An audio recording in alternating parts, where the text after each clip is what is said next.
Hi FlossTube. Tonight I thought I'd do a little how-to video and I'd show you how I make my travel sewing kits. These are very similar to the ones that Annie over at XO Needle in the Hay XO makes. So if I do anything the way she does, I make no claim to ownership of these techniques.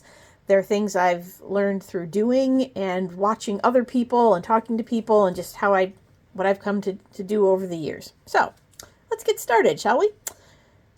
First, let's look at all the materials I've got. So here is the little jewelry box. These are travel jewelry boxes that I got this one at Michael's. They're the Michael's Fab Finds Travel Jewelry Organizers. At my Michael's, they're in that area at the front of the store with all the impulse purchases. And they tend to have different designs throughout the year. They seem to be more popular in the summer. I don't know. But these were the ones that they had this season. So I thought these were adorable with the little flowers. Inside, I also like that they have a zipper instead of a snap or a latch or anything. So they zip open. I was also quite smitten with this purple velvet. So inside they've got ring beds, the little design dividers, and a little pocket, and then these little hooks. So the rest of the materials. So here's our little box. These are approximately probably 4x4 boxes. I found some coordinating fabric that made me happy. This was from Joann's. I have some Warm and Natural batting, just a lightweight batting. I have some comic book board here. And I have a tiny square of metal tape. I have some Aleene's tacky glue. And I have, just in case, some super glue. You could also use E6000, which is what I typically use. However, I went to the hardware store. I asked the silly young man for E6000, and he looked at me like I'd asked for something bizarre that he'd never heard of. But once I told him it was a form of super glue, he pointed me in the direction of their super glue sticky attachment aisle. And this is what they had. So I always keep this. I tend to get my super glues and adhesives in these little tubes only because that way if I don't use it again and it dries up, I've only lost this much and not an entire tube of super glue. So E6000 also comes that way. So how am I going to go about making this? First, open it back up, right? And pull out this, which is amazingly easy. This comes right out. Done. So there is the ring bed. You can save this. I don't usually. I do tend to hold on to all the pieces that I've removed until I'm done. But for now, that's done. Then I'll take out this. This little piece is usually not even glued in, so that just pops out. And then that divider. Gone. The next thing that I often do is I see if I can get this base piece out. And to do that, I have one of my pokey sticks that has a point on it, and yes, you can see this pries right up. So I pull that completely out, and now I have a template for whatever I'm going to do in the bottom. So what I'm going to do, I've got my bottom empty, right? I'm going to take this, I'm going to trace it on my comic book board. I'm going to put some batting over it. And then I'm going to look at this fabric, and this one I'm definitely going to fussy cut because I like that it says nature doesn't hurry, yet everything gets done. So what I would like to do is have the nature doesn't hurry show up in the top of the box and the yet everything gets done piece be over here.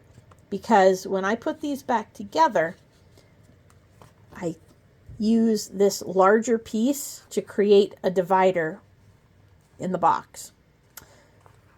So I'm going to do some tracing, cutting, and gluing, and then I'll be back to show you my next step. All right? Be back in a bit. Okay, so here's my first cutting of the cardboard, okay?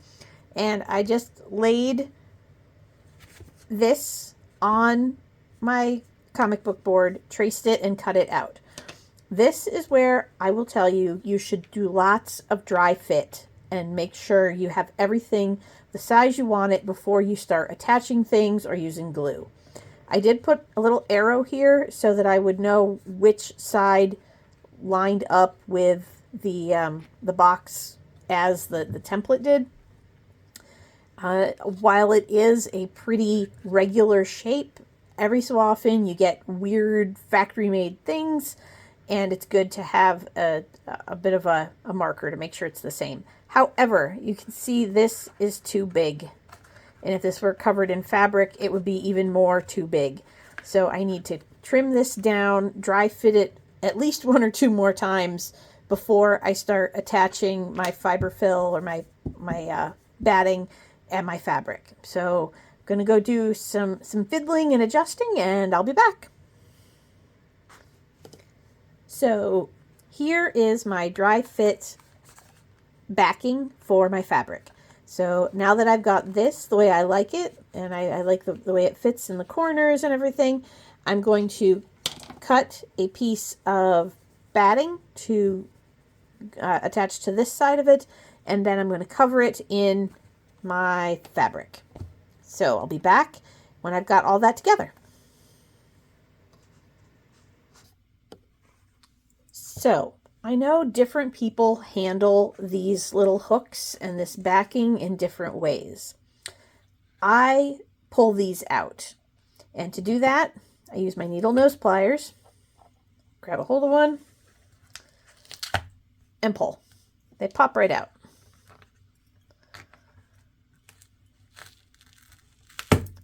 And I don't care too much about these tears, because I'm going to take this out as well. So once I get all of these out, that one popped right out. And some come out easier than others. This is my bottom. I'm waiting for the glue to dry on that. So I'm just going to take these pliers, since I have them in my hand, and I'm going to pull this out too. Now, this one, I can see where they've attached the pocket, and I like that pocket. I want to keep that. So I'm having a change of heart here.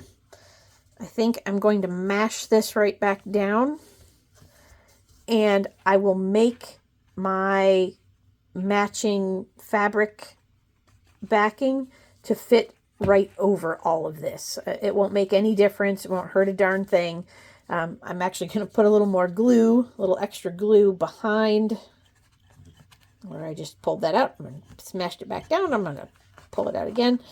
I'm going to put some more glue in here, because see right here, this is that little pocket, and I don't want to take the pocket apart and remake it. So what I'm going to do is glue this back down, and then I will use this, because this is really, the same cut. I will make a partial backing to fit inside, down inside, so you'll never be able to tell that this is still here. I hope that made sense. I'm going to go do some fiddling and get this worked out in my head, and then I'll have some more to show you here in a minute. And just so my camera doesn't time out and close on me here, I'll show you some of my gluing process. As you can see, I've made some little cuts in the fabric to make the rounded corners work better. So they'll just kind of go around the corner, and you can see from the other side that I get these nice rounded corners to fit the shape of the little box. That one doesn't want to lay quite flat. Just fiddle with it a little. You can do the same over here just by making little angled cuts. And I just have too much fabric here anyway, so let's whack some of that off.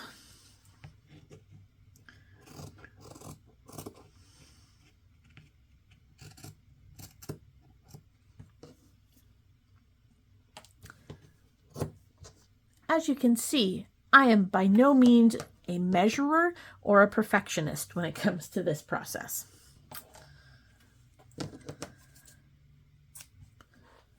Too much fabric, just chop it off.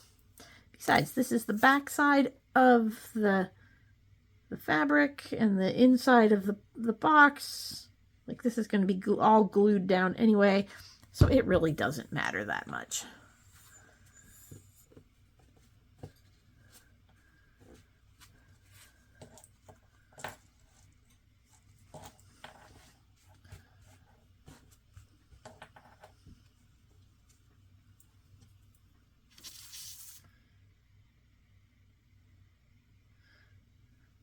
I know some people have some really cool ways to store their Aleene's bottles or other glue bottles upright. I always watch those videos and think that's a great idea and then don't do it. So as of right now, my glue bottle is just lying there on its side and I don't care.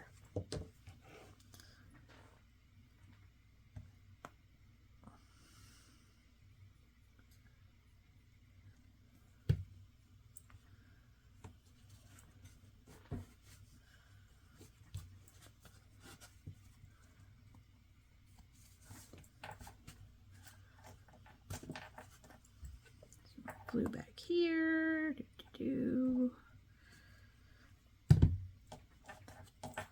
So I come from a long line of crafters who overly adhesive things. We always knew when we got Christmas gifts from my grandmother, because there would be like an entire roll of packing tape used to not just on the package itself, but actually to hold the wrapping paper down. So I probably have used 10 times more glue than I ever need on this, but it's my project. I can do that.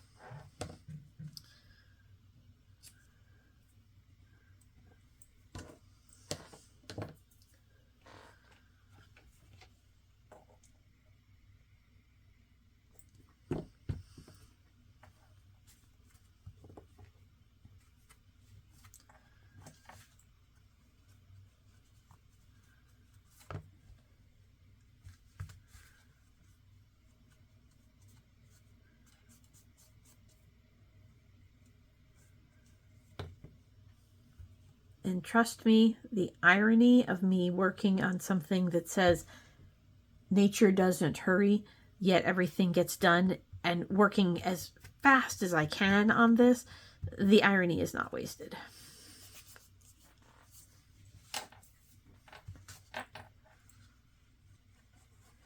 So here is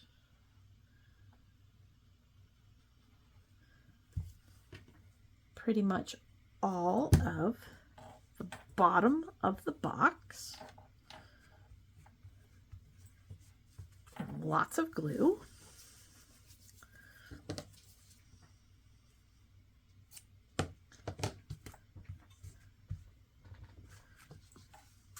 So much glue that it's sticking to my fingers.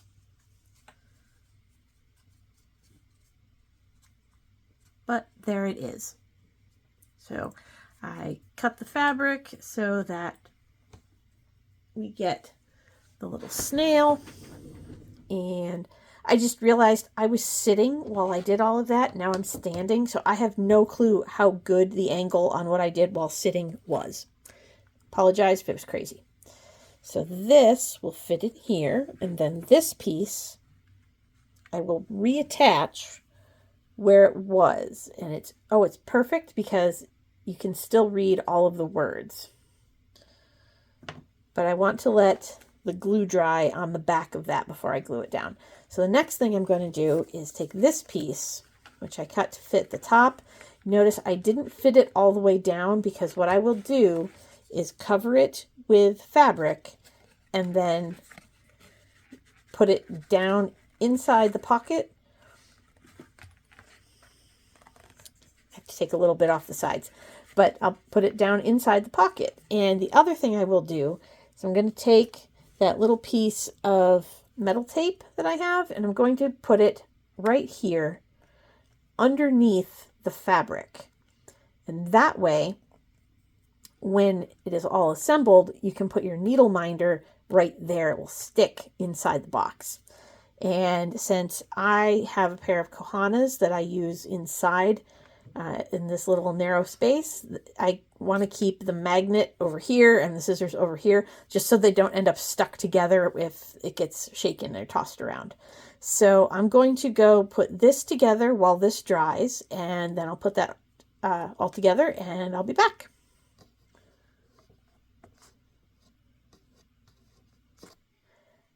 One thing I forgot to mention, which is what I have to help this dry flat. So this is actually glued down now, but while I'm waiting for the glue to dry and to make sure everything stays, as pressed in as possible, I have this bag of marbles, and I love to use them as weights. This was actually one of my daughter's toys. But see, there they are, just a bunch of marbles. And I could use them out of the bag. I don't have to use them in the bag, but, why take them out if you don't have to?